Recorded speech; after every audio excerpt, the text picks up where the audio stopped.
Wyoming Territory, August 1879, the dust had not even settled when the marshal said it loud, sharp, in front of everyone outside the general store in Medicine Bow. She can walk back alone. Zadie Linley clenched her jaw, keeping her eyes on the sun-scorched ground. Her skirts were torn at the hem from the ride-in, and dirt clung to the fabric where she had fallen. Her right arm ached where the outlaw had yanked her down from her wagon before the posse rode in. "She's got no husband," the marshal added, tone careless. "That boy is dead and she ain't got people here. Let her figure her own way home." She had not cried when they found her tied to the wagon wheel, bruised and bloodied. She had not cried when they told her the man she'd been set to marry, Illy, had been gunned down 2 days before the posse caught up with the gang. But now, as the men turned their backs, she felt the sting creep up her throat, and that was when the cowboy stepped forward. "I will take her," he said, low but steady. She looked up. He was tall, lean under a worn coat the color of old bark. His horse stood quietly behind him, saddlebags packed neat, a rifle tucked under a blanket. The sun caught his jaw, sharp and dark with stubble, his eyes the cool gray of storm clouds. "She's riding with me," he said again, this time louder. The marshal stared at him. "You know her?" "No," the cowboy answered. "But I know what it means to be left behind." Zadie blinked, startled by the weight of his voice. He did not say it like a man trying to look good. He said it like a man who had once been her. She did not remember crossing the space between them, only that his hand was suddenly at her elbow, guiding her gently to the horse. He lifted her up as though she weighed nothing, swung up behind her, and did not speak again until the town had disappeared behind them. "My name's Isaiah Easton," he said finally, once they had cleared the ridge. Zadie kept her hands tight on the saddle horn. "Zadie Linley." They rode in silence under the wide Wyoming sky, the wind brushing through prairie grass like breath. Her body ached with every jolt of the ride, but she did not ask him to stop. It was not until twilight, when they made camp beside a narrow creek, that he spoke again. "You want to head back to your place?" She stared into the fire he had built, swallowing hard. "I do not think I can." Isaiah watched her. "Because of him?" Zadie nodded. "Illy and I, we were supposed to be married by fall, built a little house near the cottonwoods. I taught school before, thought maybe I would again." Isaiah said nothing for a moment, then handed her a tin cup of coffee. "You got family anywhere?" "Only a cousin in Kansas. She's got 5 children of her own. I can't ask her." He nodded once like he understood. Then he settled beside the fire, stretching his long legs out but not crowding her. "You got children?" she asked quietly. He shook his head. "Not me. But I was raised by a sister who had 2. Their daddy left. She died in childbirth. I kept them until I was old enough to find them a real home." Her eyes lifted to him. "That must have been hard," he shrugged. "Harder for them?" They shared a quiet dinner of beans and dried meat. Zadie sat across from him, her knees drawn to her chest. When she looked at him, she saw something different than the other men in town. He was not trying to be kind because he thought she was pretty. He was just kind. They crossed the plains over the next 3 days. He never asked her to ride behind him again. At the next town, he bought a second horse, a calm bay gelding, and helped her climb into the saddle. He gave her space, but always rode close enough she never felt alone. On the 4th night, a sudden storm drove them into a narrow canyon. They found shelter beneath an overhang, their fire sputtering in the wind. Zadie wrapped her shawl tight around her shoulders, shivering. Isaiah shrugged off his coat and placed it around her without a word. She looked up at him. "You do not even know me." "I do not need to," he said. "You were left hurt. I do not leave people like that." Her eyes stung again, but this time it was not from pain. Later, as the wind howled down the canyon, she fell asleep against his shoulder. He did not move. By the time they reached the fork in the trail south to Rock Springs, west toward Idaho, she no longer wanted to leave. He dismounted, glancing at the map. "You still thinking Kansas?" She shook her head. "No." He folded the map slowly. "Then where?" Zadie met his gaze. "Wherever you are going." Isaiah's brow furrowed. "You sure?" She stepped closer, her voice soft but steady. "You said you knew what it meant to be left behind, so do I. I do not want to feel that again, not if I got a choice." He looked at her for a long time, then reached out and took her hand. "All right," he said. They rode west together toward the land where the pines grew thick and the rivers ran fast. And though neither of them said the word love, it hung between them in every shared glance, every silent ride, every time his hand brushed hers when he helped her down. By the time they reached the first ridge above Bear River, Zadie turned to him, eyes bright with something new. "I never thought I would feel safe again." Isaiah reached out, pushed a strand of hair behind her ear. "You are safe. Always with me?" And for the first time since Ellie's death, she smiled. She was not walking back alone, she was riding with him. The cabin stood at the edge of a clearing bordered by dense firs, the kind that held onto shadow even at midday. It leaned slightly westward, its roof patched with cedar bark and old tin. Isaiah dismounted first, tying both horses near the rain barrel. Zadie stayed in the saddle, watching him push open the warped door and step inside. He didn't call her in. He just moved slow, like a man used to silence, checking the hearth, brushing off a table that hadn't seen use in a long while. She finally slid down, her legs unsteady from the ride. The air smelled of pine sap and old smoke. Two crows stirred from the trees above, their wings loud against the hush. When she stepped into the cabin, he was setting a pail of water on the stove. "You built this?" she asked, her voice low. He nodded, then bent to strike a match. Zadie traced a finger along the edge of the shelf by the window. A carved wooden comb sat beside an empty tin of lye soap. There was an old coat slung over a peg, worn at the elbows. One bed, narrow but sturdy, was tucked into the far corner with folded quilts at the foot. "This place yours alone," it was, he said, adjusting the flame beneath the kettle. "Had a partner once, we trapped together, hunted some. He married, moved east out of the mountains." She stepped closer to the hearth. "You never thought to follow, didn't see the use." He didn't look up. "I don't get on with towns." Zadie leaned against the doorframe. "But you went to one." He looked at her then. "You were there." Later, they worked without speaking. Isaiah hauled in wood from the lean-to, while Zadie swept out the dust with a pine needle broom she found behind the door. The rhythm of it soothed her, the scrape of boots, the creak of the floor, the soft thud of chopped kindling. That evening they ate on the porch cornmeal biscuits she stirred with her sleeve rolled high and salted rabbit he'd trapped the day before. The fireflies blinked low across the grass. She sat with her knees drawn up, watching the dark roll in from the trees. "Why'd you come this way?" he asked, not looking at her. She turned her face toward the hills. "I thought I was heading nowhere." "You still think that?" Zadie didn't answer right away. She could hear the river down the slope, steady and close. "I don't know what I'm heading toward, but I don't feel lost anymore." Isaiah nodded once. "That's something." 2 days passed. The quiet between them held easy. In the mornings, she set to boiling water and washing what clothes they had.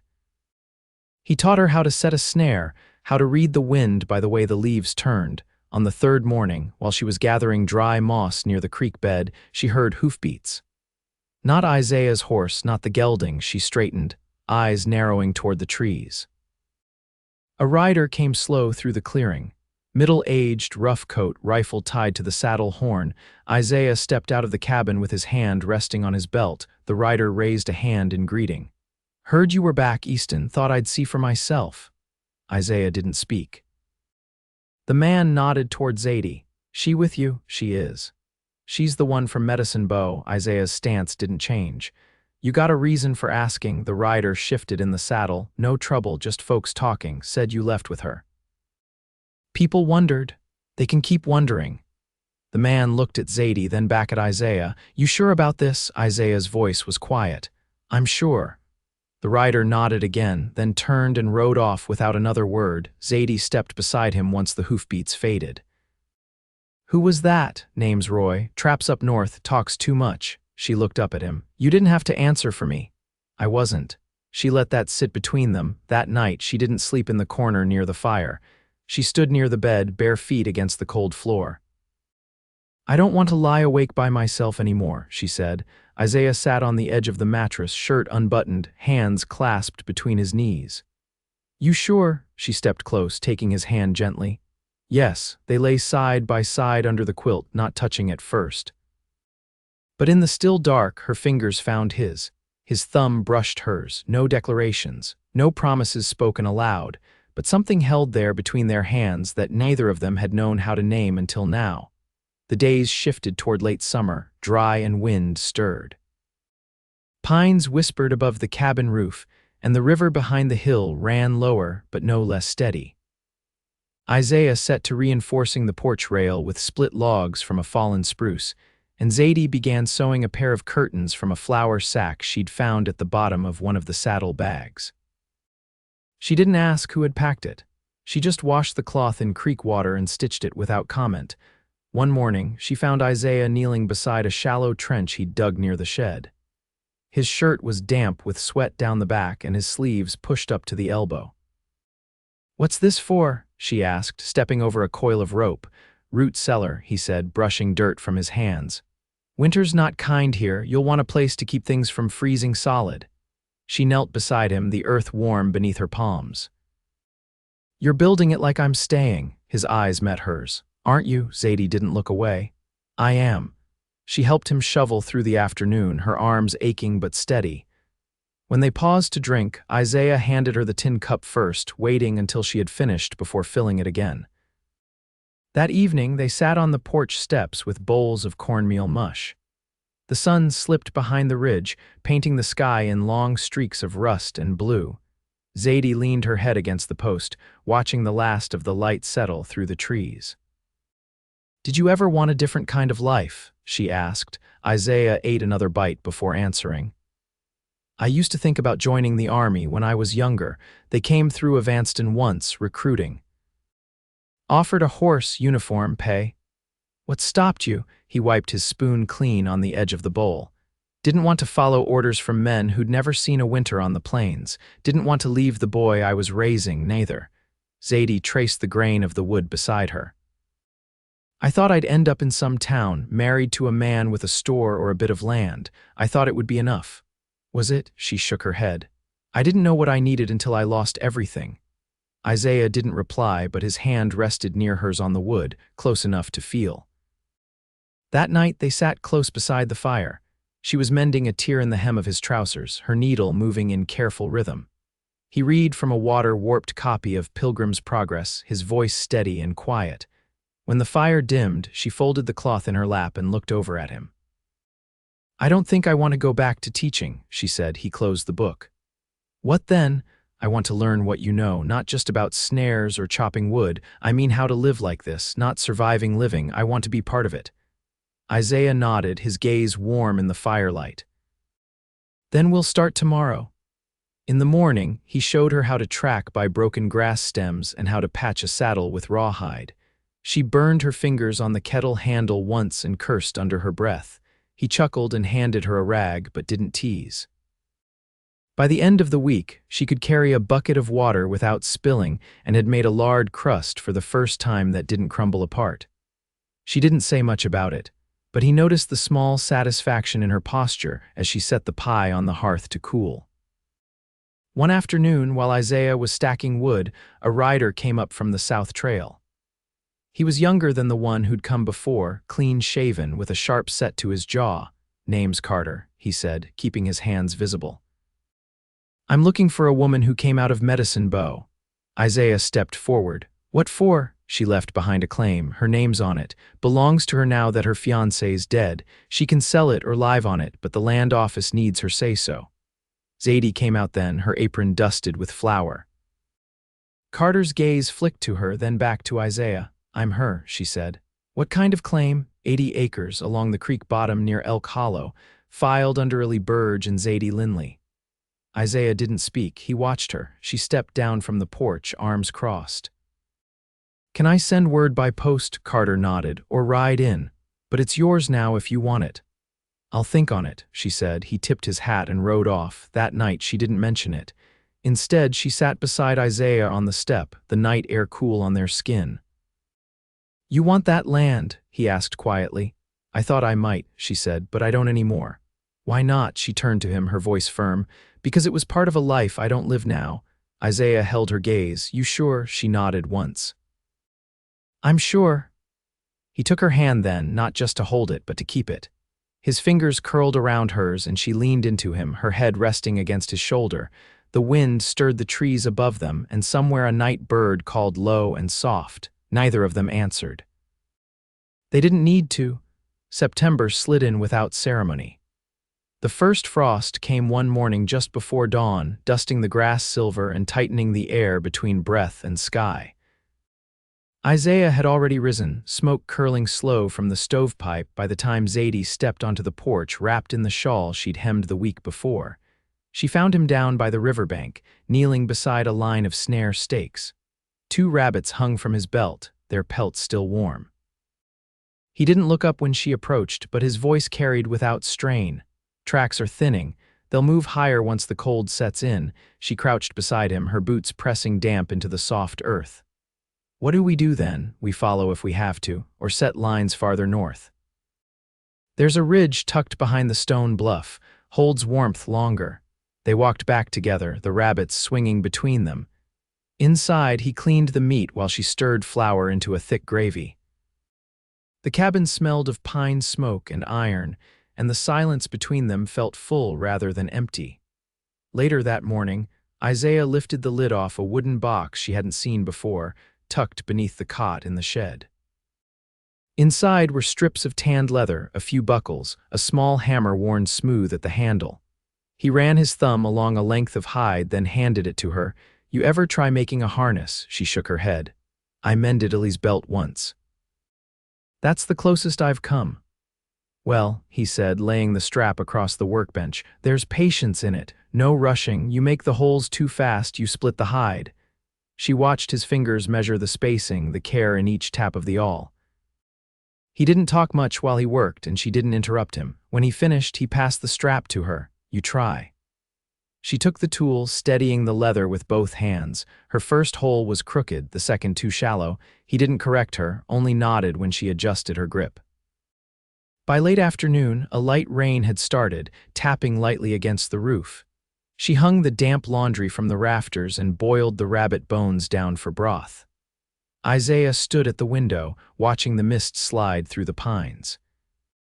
I used to think quiet meant something was missing, she said, her hands busy at the stove. He turned from the window.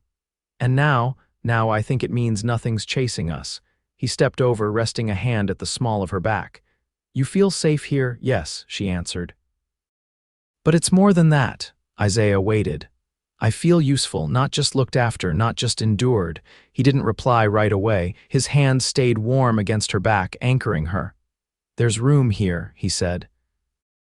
Room to make something new. That night, the fire burned low while she read aloud from the ledger he'd kept during his first winter's notes on traplines, weather, times of snowmelt. Her voice softened as she read, the candle casting long shadows on the walls. When she finished, she set the book aside and looked toward the bed. Do you miss being alone? She asked. Isaiah shook his head once. Not once since you came. She crossed the floor barefoot, the boards cool beneath her feet. He met her halfway, pulling her into the space between his arms where the world narrowed to breathe and warmth and the quiet beat of his heart. The next morning, with the clouds cleared and the wind settled, they walked the line west of the ridge. Zadie wore the new boots Isaiah had stitched for her from leftover hide, the seams tight and even. Where'd you learn to do this? She asked, flexing her toes against the sole. Old man up in Jackson Hole, traded me a winter's meat for 6 pair, learned as I went. She grinned, but didn't laugh. You're not what I expected. What did you expect? I don't know, someone rougher, less gentle. He adjusted the pack across his shoulders. I've been rough, doesn't mean I liked it. They passed through a stand of aspens, their leaves yellowing at the edges. A hawk circled overhead, silent and sharp. When they stopped to rest, he handed her a strip of dried meat and a tin cup of creek water. I've been thinking, he said. She waited, chewing the meat slowly. You still have your name on that claim. You could sell it. Buy seed, tools. Make something here. Zadie looked out across the slope, the pines rising like sentinels. I don't need to own land to belong to it, she said. This place, this life, it's already mine in the ways that count. Isaiah didn't press her, only nodded once and stood. We'll need to check the traps farther up before dusk. They moved again, her steps sure beside his. The forest didn't feel wide anymore. It felt known. When they returned to the cabin near dark, she set the kettle on while he lit the lamp. As the light filled the room, she turned to him. "I want to stay," she said, voice calm but clear. "Not just for the season, for good." Isaiah stepped close, and his hand found hers without hesitation. "You already are," he said, and with that the last flicker of doubt went quiet. Not because he told her, but because he'd shown her, day by steady day, what it meant to be chosen not for pity, not out of duty, but because her presence carved space in his life like water-shaped stone. She wasn't walking back, she was home. The first snow came early that October, a quiet fall of fine powder that settled on the roof beams and softened the sharp lines of the ridge. Zadie woke to the hush of it and stepped out with her shawl wrapped tight, watching the flakes gather in the folds of the porch rail. The air smelled of cedar smoke and damp wool, and the sky held that pale, suspended light that came only in the deep hush of winter's edge. Inside, Isaiah was trimming a length of pine for shelving, measuring each cut with practiced ease. She watched from the doorway, the cold lifting steam from her breath. He didn't glance up, but she could tell by the way his shoulders shifted that he knew she was there. "I was thinking," she said, stepping closer, "we could build a second cot. For when the weather turns mean." He set the saw aside. "You expecting company?" "No," she said, brushing wood dust from his sleeve. "But someday maybe, if we need the space." His eyes met hers, and something in them softened without losing shape. "I'd like that," he said. They spent the next week preparing the cabin for deep snow. Isaiah hauled down extra bark and split more kindling. Zadie patched the roof between storms, her boots slipping once on the beam, but his hand caught her quick, steady as ever. They didn't speak about what they were building toward, not outright, but the pattern of their days grew more certain. She began carving a wooden spoon from a crooked branch, her fingers nicked and raw, but the shape coming sure under her hands. One afternoon, she found him in the shed sorting through an old chest. He drew out a small tin box, its corners dented.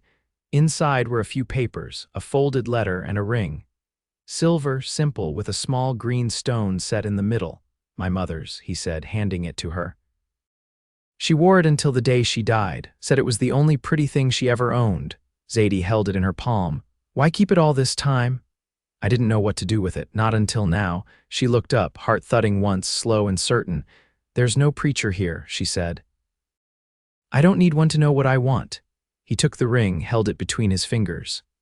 "I want to build a life with you, not just share one, not just survive side by side. I want the whole of it. Cold mornings and burnt bread and whatever else comes." Her throat tightened. "I do too." He slid the ring onto her finger, and it fit with no need for adjustment. They didn't mark the moment with ceremony. They returned to work, she mending the torn lining of her cloak, he finishing the shelf. But that night, when they lay beneath the quilt, her fingers curled around his and stayed there. By November, the snow deepened. They rode out less often, relying more on the dried stores they had laid in. She learned to tan hide by watching his hands and asking questions. He built her a spindle from a forked branch, and she began twisting thread from rabbit fur and bark fibers. When the wind howled across the hills, they stayed close to the fire, reading aloud or simply listening to the groan of the trees under snow. One morning, as she swept the hearth, Isaiah pulled out a square of paper from his coat. It was folded careful, edges rubbed soft with time.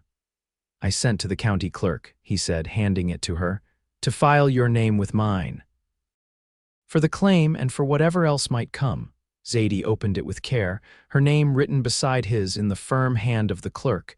The cabin, the land it rested on, the work they'd done, it was theirs now, together. "I didn't ask first," he added. "I should have." "You didn't have to," she said, "but thank you."